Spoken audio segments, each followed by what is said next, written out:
অভয়া তোমায় ভুলিনি, এবার কি বললেন সাংসদ রচনা ব্যানার্জি? আর্যিকরের আন্দোলন তো ডেফিনেটলি অত্যন্ত দুর্ভাগ্যজনক একটি ঘটনা, এবং সেটা নিয়ে 1 বছর হয়ে গেল, এবং আমরা মুখ্যমন্ত্রী এটা নিয়ে যথেষ্ট আলোচনা করার চেষ্টা করেছিলেন, এবং মুখ্যমন্ত্রী চেয়েছিলেন সিবিআই জাজ হোক।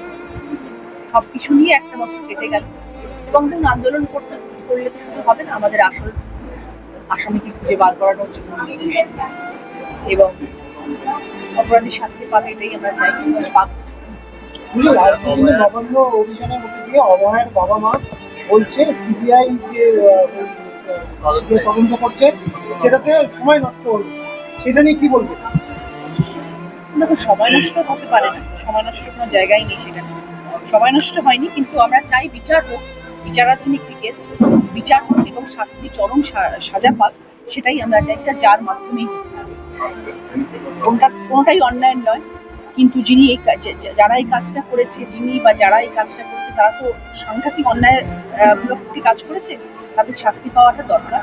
সেটার জন্য যা যা করণীয় সেটা করা উচিত, এবং সেটার জন্য যদি দ্বারস্থ হওয়া যায় তাহলে নিশ্চয়ই তার সমাধান হচ্ছে। বাধ্য এই লোকসভায় গড় হাজিরা নিয়ে একটা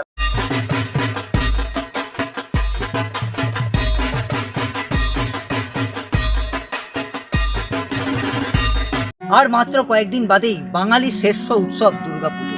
আর দুর্গাপুজোকে ঘিরেই কিন্তু মানুষের, রাজ্য রাজনীতি থেকে সমস্ত মানুষের কিন্তু উৎসাহ কিন্তু থাকে চোখে পড়ার মতো।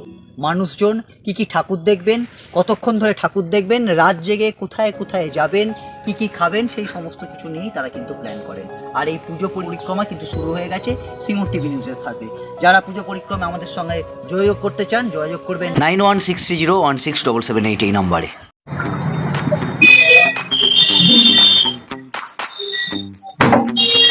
কি করবে ভাই? দাড়ি সেভ করবে। দাড়ি সেভ করবে? তুই চুনটো কাটা, দাড়ি সেভ করবে কি? গার্লফ্রেন্ড আছে নাকি? দেখা দেখা করার ব্যাপার আছে নাকি? তাই জন্য কিছু না।